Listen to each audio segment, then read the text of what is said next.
की आता जर आपल्याला विकासाकडे जायचं असेल तर या देशामध्ये नरेंद्र मोदीजींच्या शिवाय दुसरा कोणी विकास करू शकत नाही। देश आणि महाराष्ट्राकरता मोदीजींच्या समवेत जाणं हेच सर्वसामान्यांच्या भल्याकरता हा निर्णय असेल।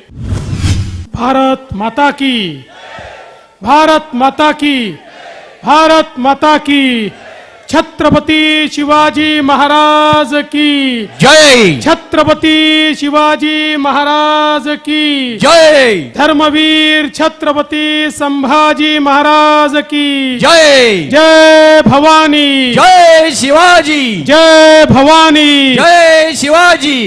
हिंदवी स्वराज्याचे सरसंस्थापक छत्रपती शिवरायांना मानाचा मुजरा करतो।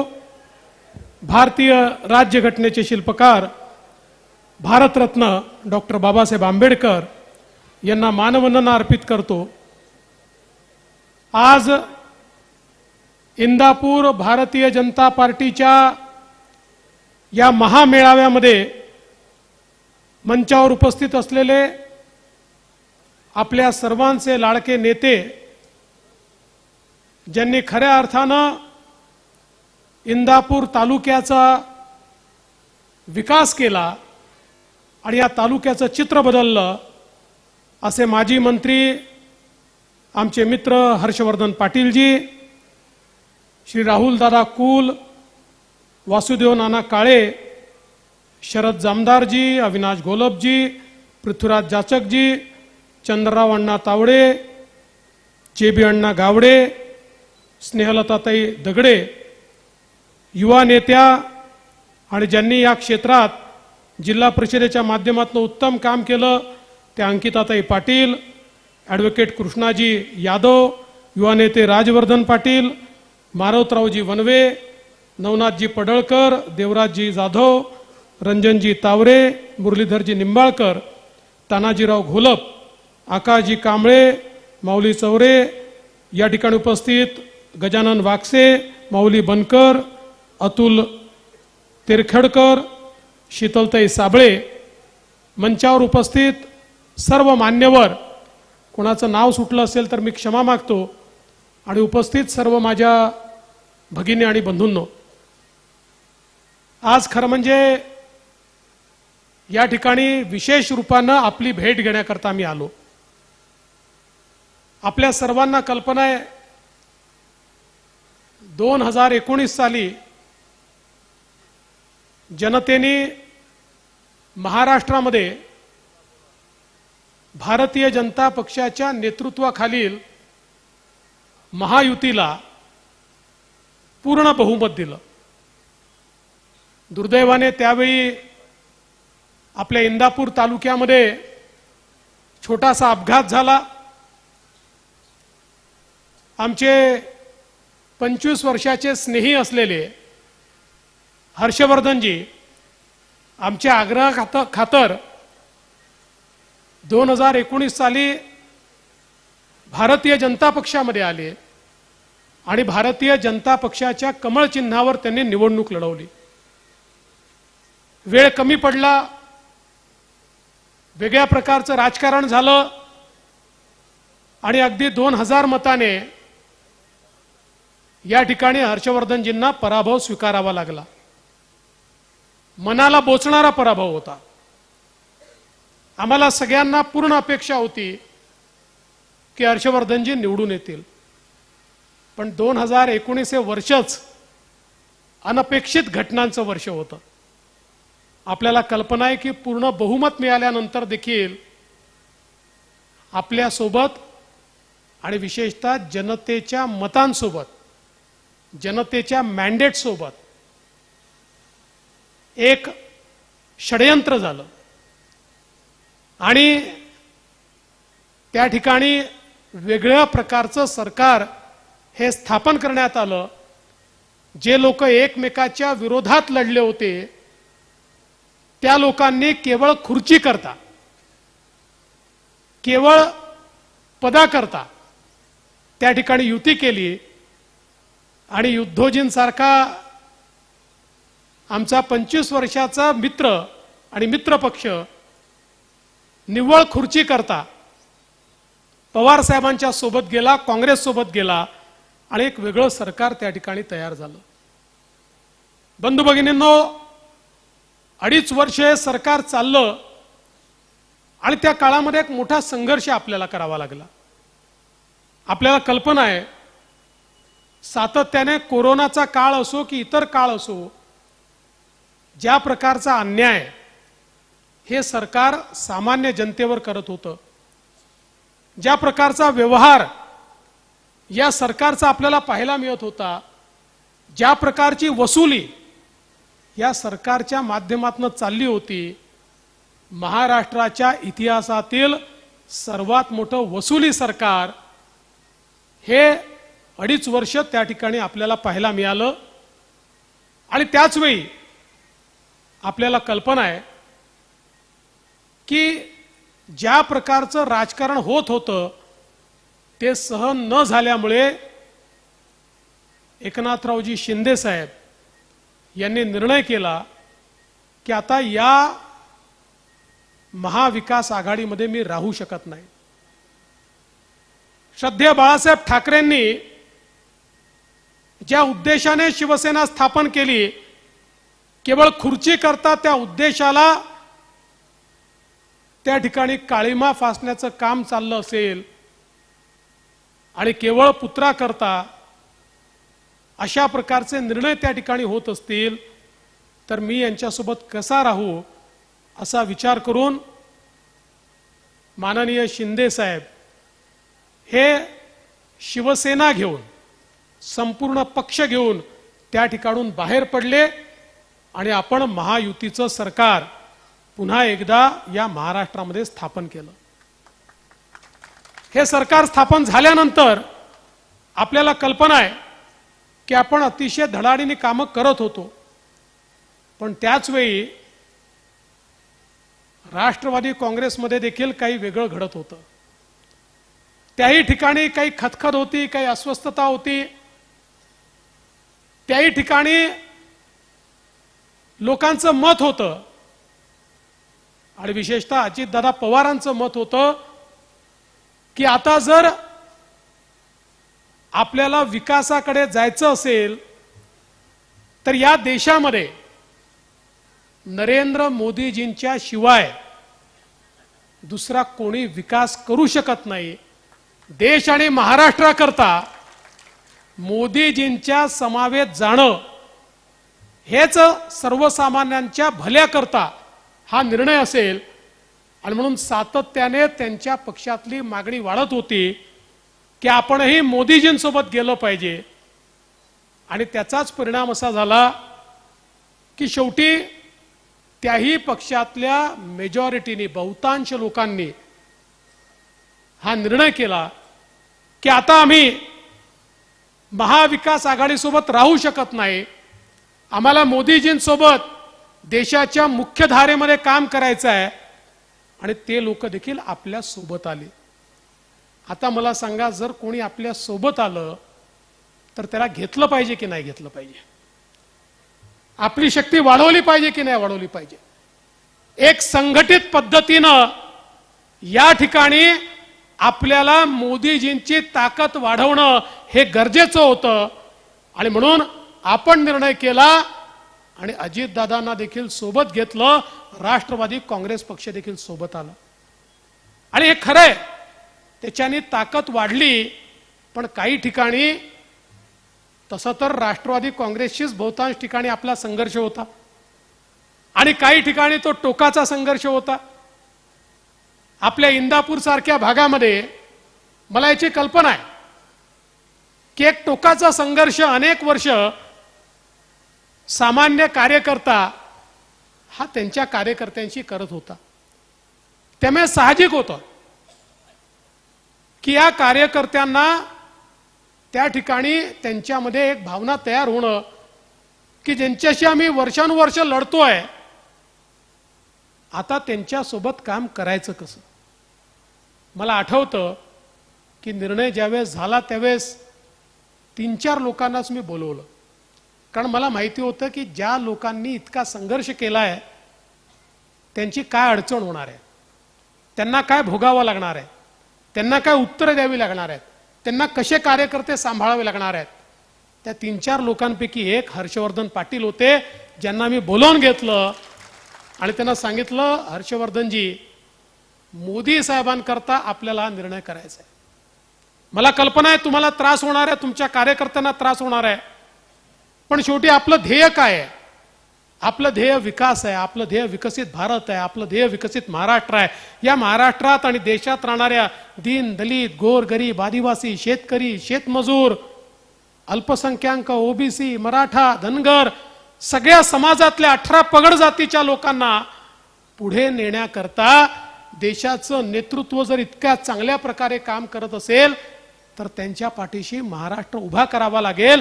आणि महाराष्ट्र उभा करायचा असेल तर संघटित शक्तीने आपल्याला उभं करावं लागेल. कालपर्यंत जे आपल्या अजेंड्याचा विरोध करत होते ते जर आज आपला अजेंडा मान्य करत असतील, मोदीजींचं नेतृत्व मान्य करत असतील तर आपण त्यांना सोबत घेतलं पाहिजे. हर्षवर्धनजींनी सांगितलं, मला त्रास होईल साहेब, माझ्या कार्यकर्त्यांना माझ्यापेक्षा जास्त त्रास होईल. मला त्यांचं वाक्य आठवतं, ते म्हणाले, नेत्यांना युती करणं सोपं असतं पण कार्यकर्त्यांना युती करणं फार कठीण असतं, कारण जमिनीवर ते लढले असतात.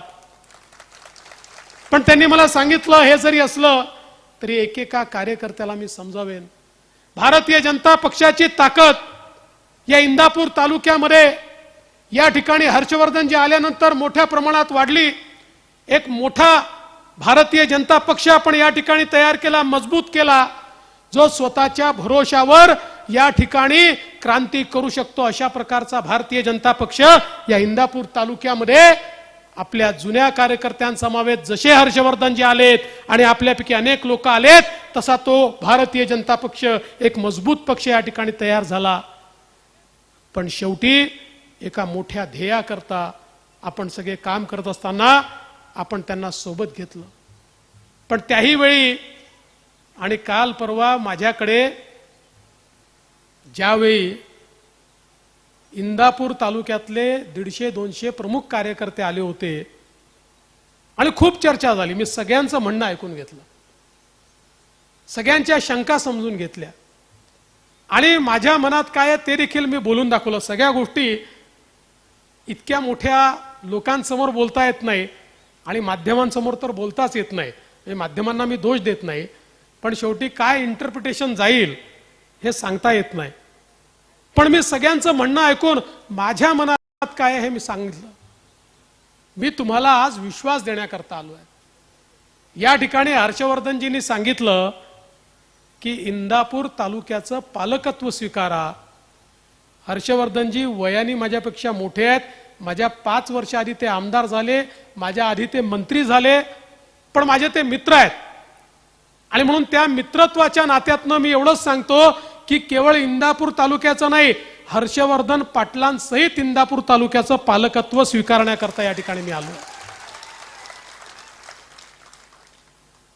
आपल्या सगळ्यांच्या आशीर्वादाने जी शक्ती मला मिळालेली आहे त्या शक्तीचा उपयोग या तालुक्याकरता आणि हर्षवर्धनजींना ताकद देण्याकरता कसा करता येईल ते मी केल्याशिवाय राहणार नाही, हे तुम्हाला सांगण्याकरता मी या ठिकाणी आलो.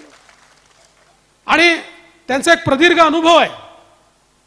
आज आपल्याला कल्पना आहे की आम्ही इतके वर्ष काम केलं, आता विधानमंडळात मलाही 25 वर्ष झाले, पण एक मंत्री म्हणून त्यांचं कार्य मी जवळून बघितलं आणि विशेषतः विधानमंडळातही सर्व पक्षाच्या नेत्यांना सांभाळून घेणारा मंत्री म्हणून त्यांच्याकडे पाहिलं जायचं.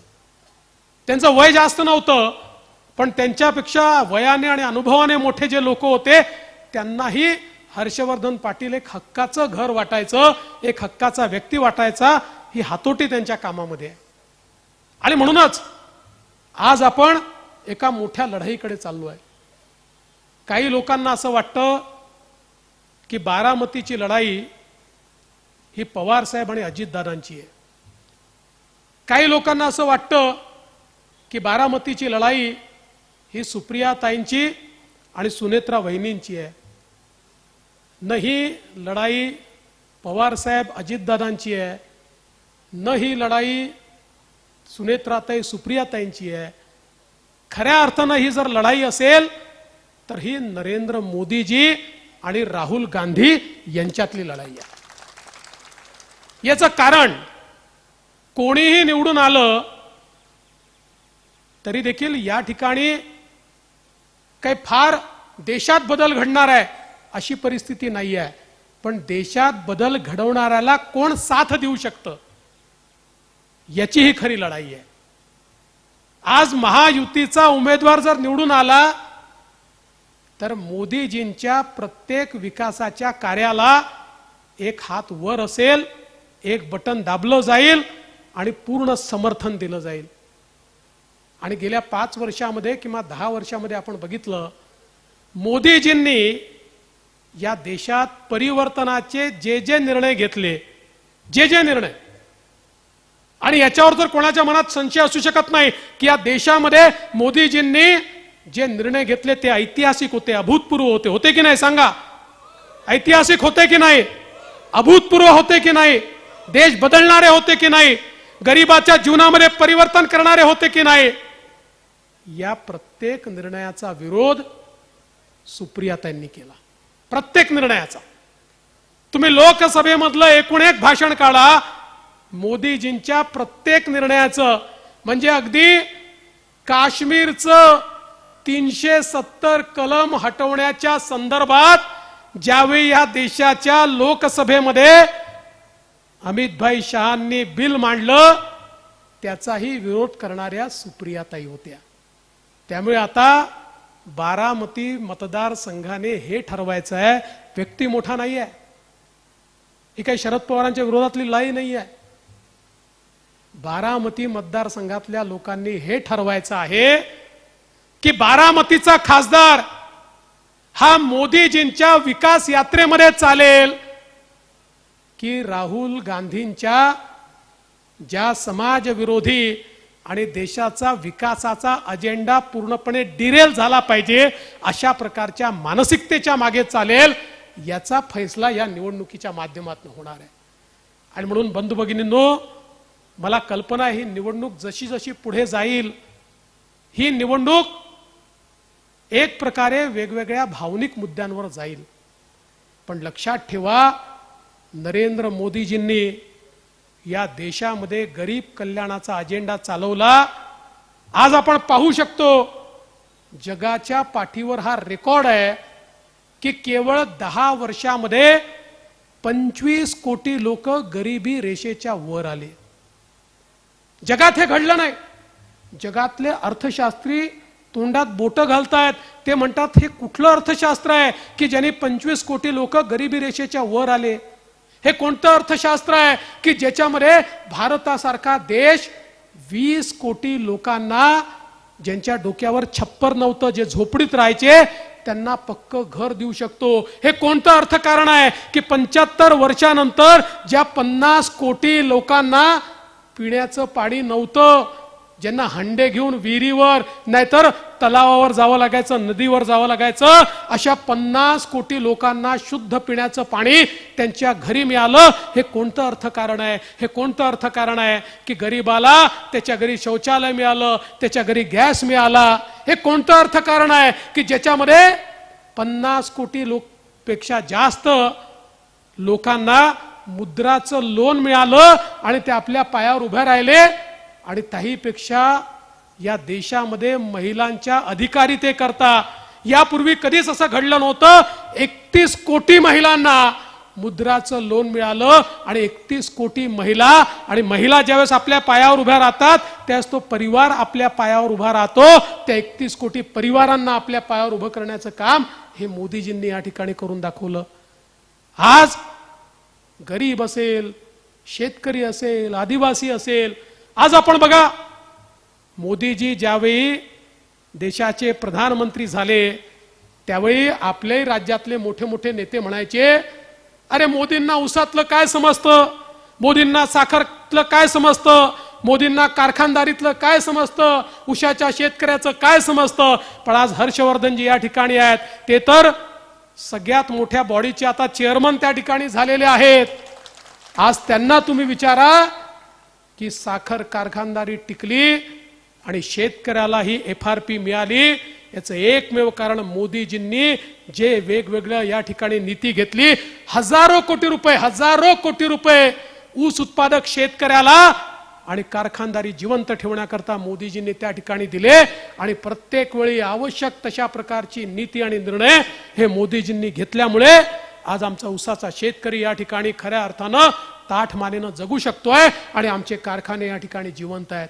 आणि म्हणून कुठलाही घटक असो, आज आमच्या 12 बलुतेदारांकरता मोदीजींनी जो निर्णय घेतला, पारंपरिक व्यवसाय करणाऱ्यांकरता 20,000 कोटी रुपये या ठिकाणी मोदीजींनी दिले आणि त्यांचं पुनर्वसन झालं पाहिजे आणि त्यांच्या व्यवसायाला आधुनिकतेची जोड देत त्यांनाही पारंपरिक व्यवसाय कायम ठेवून समृद्धीकडे जाता आलं पाहिजे. हा प्रयत्न मोदीजींनी केला तर आमच्या आदिवासींकरता 14,000 कोटी रुपयाची योजना तयार करून आमच्या आदिवासींच्या जीवनामध्ये परिवर्तन करण्याचं काम हे मोदीजींनी केलं. आज मोदीजींनी स्टँड अप सारख्या योजनेच्या माध्यमातून निर्णय केला, देशामध्ये जेवढ्या बँका आहे आणि जेवढ्या बँकांच्या जेवढ्या ब्रँचेस आहे, प्रत्येक ब्रँचला किमान 2 अनुसूचित जातीच्या दलित बांधवांना त्या ठिकाणी कर्ज द्यावंच लागेल आणि उद्योजक बनवावंच लागेल, नाहीतर त्यांच्या ब्रँचचा लायसन्स रद्द होईल. आणि अशा प्रकारे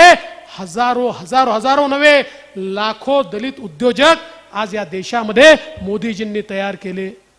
आणि म्हणून आज आपण पाहू शकतो की ज्या प्रकारे मोदीजी देश पुढे नेत आहेत, ज्या देशाला संरक्षणाकरता सगळे इक्विपमेंट इम्पोर्ट करावे लागायचे, बंदूकही इम्पोर्टेड, गोळी इम्पोर्टेड, तोपही इम्पोर्टेड, गोळी इम्पोर्टेड, विमानही इम्पोर्टेड, सगळं बाहेरून आणावं लागायचं. आणि मग त्या देशाने सांगितलं देत नाही तर बोलायला सोय नव्हती. तो भारत आज आत्मनिर्भर भारत झाला. आज भारताने असं मिसाईल तयार केलं की भारतातनं ते मिसाईल सोडलं 7,000 किलोमीटरवर जे टार्गेट दिलाय ते टार्गेट ध्वस्त करू शकतं. अशा प्रकारचं मिसाईल आज भारताने तयार करून दाखवलं. आज भारत या ठिकाणी डिफेन्सचे इक्विपमेंट एक्सपोर्ट करतोय आणि एवढी आपली ताकद भारताने वाढवली आहे. आता चीन किंवा पाकिस्तान भारताकडे वाकडी नजर करून पाहू शकत नाही, त्यांची हिम्मत नाही. अशा प्रकारची भारताची स्थिती आहे. आपण बघितलं आज G20च्या माध्यमातून मोदीजींनी वैश्विक नेता म्हणून आपली एक त्या ठिकाणी प्रतिमा तयार केली आणि आफ्रिकन देश असतील किंवा विकसनशील देश असतील ते स्पष्टपणे सांगतात आमचे नेते मोदीजी आहेत. आपण तो भारत पाहिला 2014 पूर्वीचा की ज्यावेळी देशाचे पंतप्रधान हे विदेशात जायचे तर त्यांना सन्मान नव्हता, त्यांना मान नव्हता, ते आले कधी समजायचं नाही, गेले कधी समजायचं नाही. आणि आज या देशाच्या पंतप्रधानाकरता पायघड्या टाकून लोक बसलेले आहेत. सगळे देश बोलत आहेत, नव्हे तर जगातल्या 18 देशांनी त्यांच्या देशातला सर्वोच्च सन्मान हा मोदीजींना दिला आणि याच्यामध्ये 6 मुस्लिम राष्ट्र देखील त्या ठिकाणी आहेत. त्यामुळे आज आपण पाहू शकतो की ज्या प्रकारे मोदीजींनी हा सन्मान मिळवला, हा मोदीजींचा सन्मान नाही आहे, हा भारताचा सन्मान आहे, हा तुमचा आमचा सन्मान आहे, हा आपल्या सगळ्यांचा सन्मान आहे. आणि म्हणून बंधू भगिनींनो, खरं म्हणजे बोलायला खूप आहे, पुढे देखील येणार आहे, त्यावेळेस सविस्तर बोलीन. आज एवढं सांगू इच्छितो, आपल्याला मोठ्या ध्येयाकरता काम करायचं आहे. आपल्याला जे काही झालं असेल ते विसरायचं आहे. मोदीजींकरता आपल्याला महायुतीकरता काम करायचं आहे. महायुतीचा उमेदवार या ठिकाणून निवडून आला तर तो मोदीजींच्या बाजूने उभा राहणार आहे आणि तो महायुतीचा उमेदवार बारामतीचा खासदार मोदीजींसोबत उभा असलेला आपल्याला पाहायचा आहे. आणि म्हणून आपण सगळे या ठिकाणी एकत्रित आलो आहोत. मी तुम्हाला एवढंच आश्वस्त करतो, तुमच्या मनात जे आहेत, तुमच्या ज्या कुंठा आहेत, तुमच्या ज्या संकल्पना आहेत, तुमच्या ज्या अडचणी आहेत, त्या सगळ्या मी समजून घेतल्या आहेत आणि त्या संदर्भात उचित आणि सकारात्मक अशा प्रकारचा निर्णय हा कृतीमध्ये झालेला तुम्हाला पाहायला मिळेल. हा विश्वास मी तुम्हाला या ठिकाणी देतो. आणि हर्षवर्धन पाटीलजींनी आपल्याला जो मंत्र दिलेला आहे त्या मंत्राने आपण सगळे पुढे जाऊया एवढीच विनंती करून माझं बोलणं संपवता 2 गोष्टी निश्चितपणे आपल्याला सांगतो की हर्षवर्धनजींनी अनेक गोष्टी या ठिकाणी सांगितल्या, पण आपल्या इथला पाण्याचा प्रश्न सोडवण्याकरता लाकडी निंबोडी तर आपण केलंच, पण येत्या काळामध्ये मुळशी धरणाचं पाणी देखील दौंड आणि इंदापूर तालुक्यात कसं आणायचं हा आमचा एक प्रयत्न चाललेला आहे. आणि खडकवासल्याचं जे टनेल आहे ते करून दरवर्षी 3 TMC पाणी हे दौंड आणि इंदापूरला कसं आणायचं हा देखील प्रयत्न आमचा चाललाय. तुमचे आशीर्वाद जर पाठीशी असले तर हर्षवर्धनजी, राहुल कुलजी, आम्ही सगळे मिळून या भागाला सुजलाम सुफलाम केल्याशिवाय राहणार नाही एवढंच या निमित्ताने सांगतो आणि माझं बोलणं संपवतो. धन्यवाद. जय हिंद, जय महाराष्ट्र. धन्यवाद साहेब. देश विदेशातील प्रत्येक घडामोडींचे लाईव्ह अपडेट मिळवण्यासाठी आता साम टीव्हीच्या सर्व सोशल मीडिया प्लॅटफॉर्मला लाईक, फॉलो आणि सबस्क्राईब करा. तसंच सर्व नोटिफिकेशनसाठी बेल आयकॉन प्रेस करायला विसरू नका.